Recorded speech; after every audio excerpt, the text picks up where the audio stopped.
Hello sir. Hello. Sir मेरा आपसे एक क्वेश्चन था। जी पूछो। सर ये सीबीसी की रिपोर्ट में कैसे देखकर पता लगेगा था इसमें वायरल फीवर है या बैक्टीरियल फीवर है? ओके, आपका क्वेश्चन है कि हम सीबीसी की जो रिपोर्ट होती है, कंप्लीट ब्लड पिक्चर या सीबीसी कंप्लीट ब्लड काउंट की जो रिपोर्ट होती है, उसमें हम देख के कैसे पता करेंगे कि पेशेंट को बैक्टीरियल फीवर या वायरल फीवर है।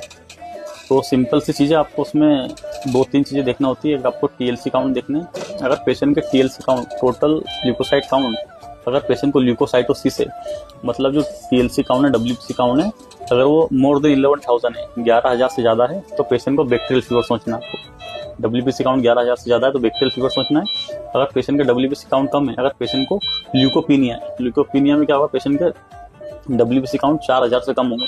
अगर डब्ल्यूबीसी काउंट 4,000 से कम है तो आपको वायरल सोचना है। इसके बाद सेकंड जो चीज़ आपको इसमें देखना है, वो आपको देखना है न्यूट्रोफिल्स, न्यूट्रोफिल के काउंट देखना है। अगर न्यूट्रोफिल मोर देन लिम्फोसाइट है तो आपको बैक्टीरियल फीवर सोचना है, बैक्टीरियल कोज सोचना है, या फिर हो सकता है पेशेंट को एक्यूट इन्फ्लामेशन हो।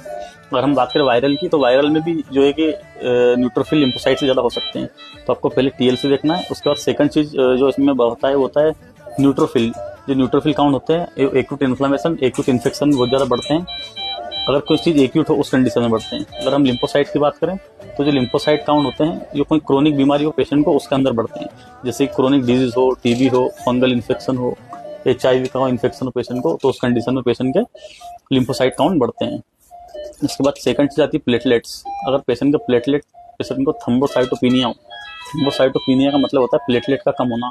अगर पेशेंट का प्लेटलेट कम हो तो वो वायरल और बैक्टीरियल दोनों में कम हो सकते हैं। ज़्यादातर वायरल में कम होते हैं। वायरल कोज जैसे कि डेंगू फीवर, चिकनगुनिया फीवर, उसके बाद पेशेंट को अगर रोटा वायरस फीवर हो, उसके अंदर भी पेशेंट के प्लेटलेट काउंट कम हो सकते हैं। इस तरह से हम पता लगा सकते हैं पेशेंट को बैक्टीरियल फीवर है, वायरल फीवर है।